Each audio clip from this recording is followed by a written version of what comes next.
I will prevent, and very easily, World War III, very easily. Before I even arrive at the Oval Office, I will have the disastrous war between Russia and Ukraine settled. It will be settled quickly.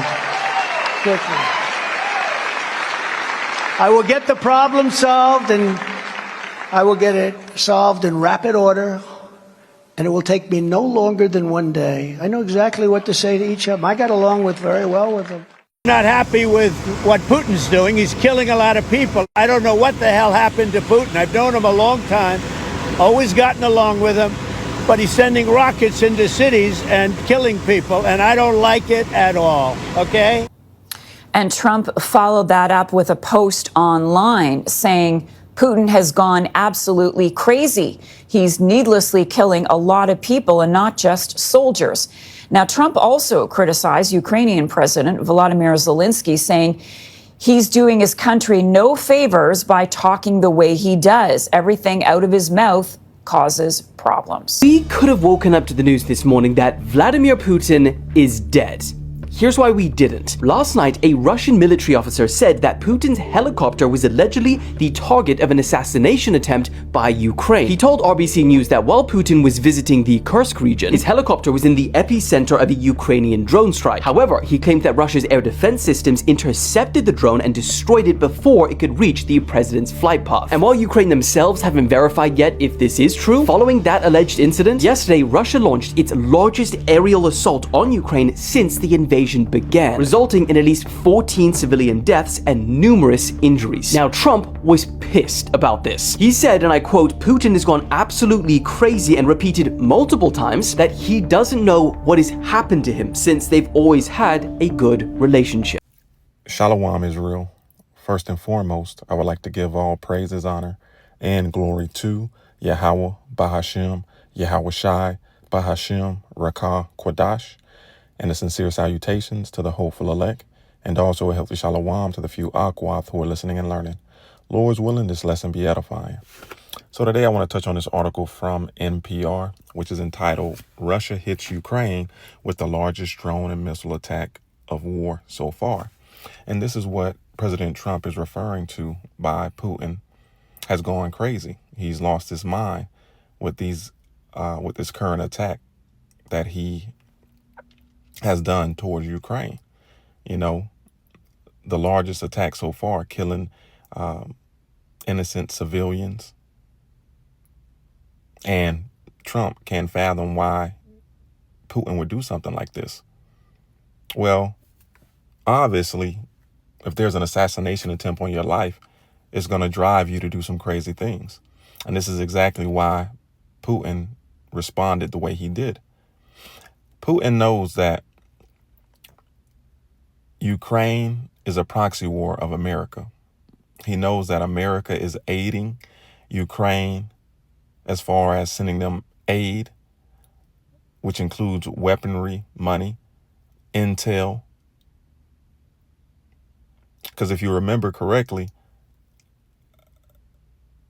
Trump, one of the aids that Trump took away from President Zelensky after that debacle of a Oval Office meeting between him and Zelensky was intel.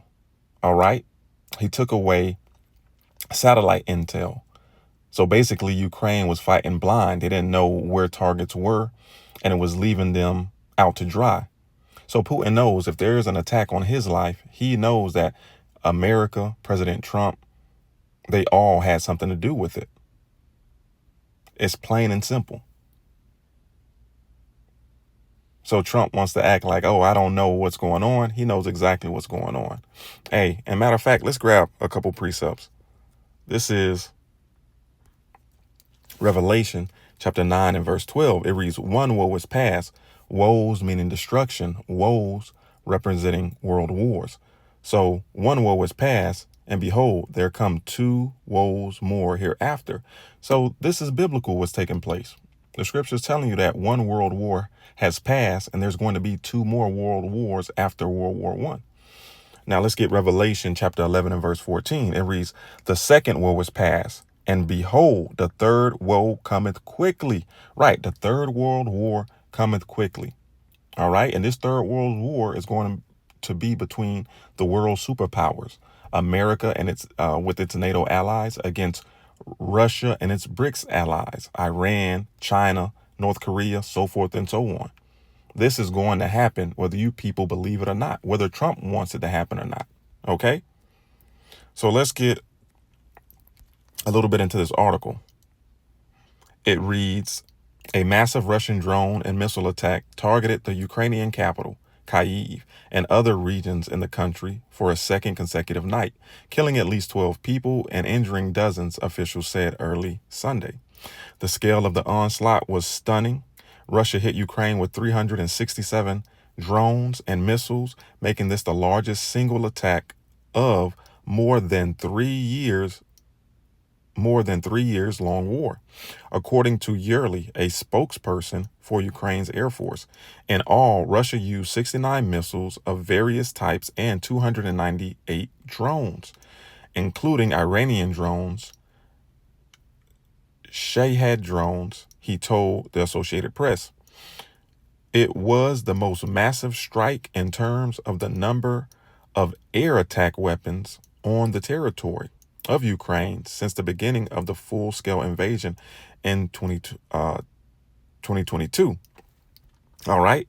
So this war is going to continue to intensify. All right.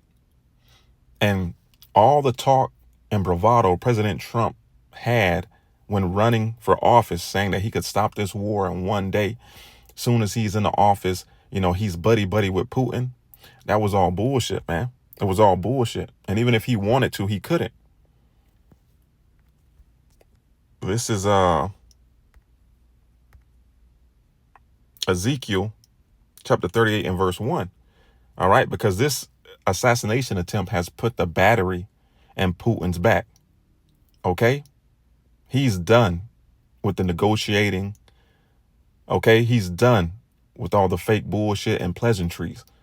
This man just had his life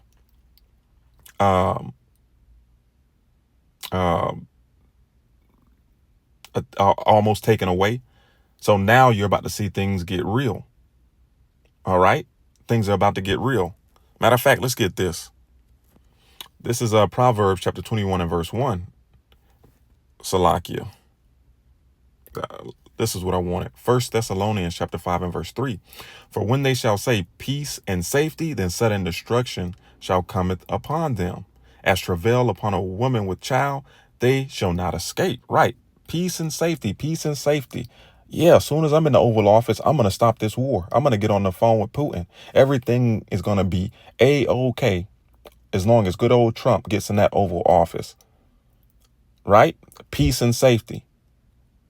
And what did the Lord do now? The Lord turned the dial up on this war. All right, we're going to the next level, the next phase of it. Things are about to get real.